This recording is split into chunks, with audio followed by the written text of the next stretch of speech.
सभी लोग पूछते हैं योगी जी आप गर्मियों के लिए कुछ सुझाव दें कि क्या करें हम जो गर्मी से हम बच सकें और गर्मी के कारण होने वाले रोगों से बच सकें। तो मैं आज उसी के बारे में चर्चा करूंगा। एक तो अपना आहार आप ठीक करें, गर्मी में पानी ज़्यादा से ज़्यादा पिएं और जितना आप पानी पिएंगे उतना आपको शीतलता मिलेगी, आपको उतना पसीना आएगा। साथ ही सब्जियों का ज़्यादा सेवन करें, लिक्विड ज़्यादा लें, ठंडी चीज़ों का ज़्यादा सेवन करें, फ्रिज की चीज़ें नहीं लें, रूम टेम्परेचर की चीज़ों का सेवन करें। और एक ऐसी वनस्पति का नाम बता रहा हूँ जो आध्यात्म और स्वास्थ्य दोनों से नाता रखती है।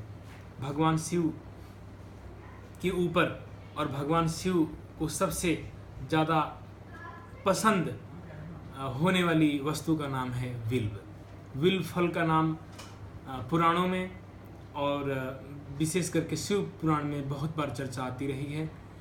बिल्व फल और बिल्व पत्र दोनों ही भगवान शिव को बहुत पसंद हैं। इसी तरह हमारे स्वास्थ्य के लिए बिल्व फल और बिल्व पत्र दोनों ही लाभकारिक हैं, चमत्कारिक हैं और अमृतकारी हैं। बेल का सेवन अगर आप करते हैं तो आप पूरी तरह से गर्मियों से बच सकते हैं। गर्मियों से ही नहीं, कब्ज, अपच, संग्रहणी, दस्त लगना, पाचन क्रिया पूरी तरह से चरमरा जाना, आंतों को ताकत देना हो अगर आपको तो बेल का सेवन करें।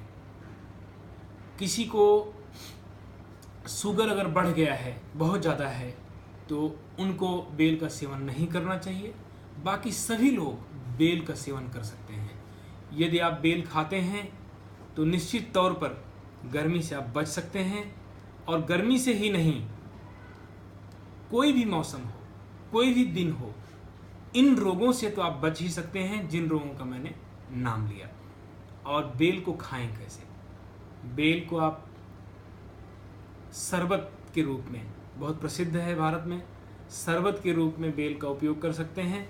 अगर आप शरबत नहीं बनाते हैं तो पके हुए बेल के गूदे को आप पूरी तरह से एक तरह से तैयार कर लें, पेस्ट बना लें और उन गूदों के बीज को अलग कर दें। बेल कच्चा है, अगर पका नहीं है तो उसको 4 टुकड़ों में बांटें, 8 टुकड़ों में बांटें, जिस तरह से उसका आकार हो। अगर बड़ा बेल है तो उसको 8 टुकड़ों में और छोटा बेल है 4 टुकड़ों में। बेल के टुकड़े करके आप गर्म पानी में उबाल लें और ठंडा हो जाए, उस गूदे से बेल के बीज को अलग करके आप पूरी तरह से उसका सेवन कर सकते हैं। हलवे की तरह, चीनी नहीं डाली, वैसे ही मीठा होता है।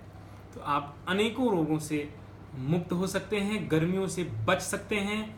और साथ ही मौसम में जो भी चीज़ें उपलब्ध हैं, गर्मी में अगर जो भी चीज़ें उपलब्ध हैं वो आपके गर्मी से बचाने के लिए हैं।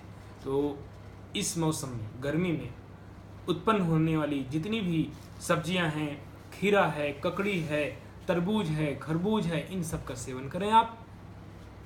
एक प्याज का एक नुस्खा आपको बता रहा हूँ, लू से आप हमेशा बच जाएंगे।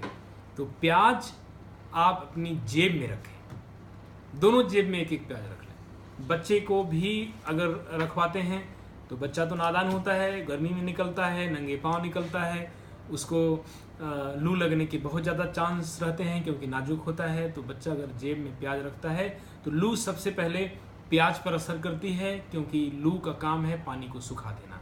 और प्याज में पूरी तरह से लू की गर्मी को खींचने की क्षमता है, तो प्याज रखें।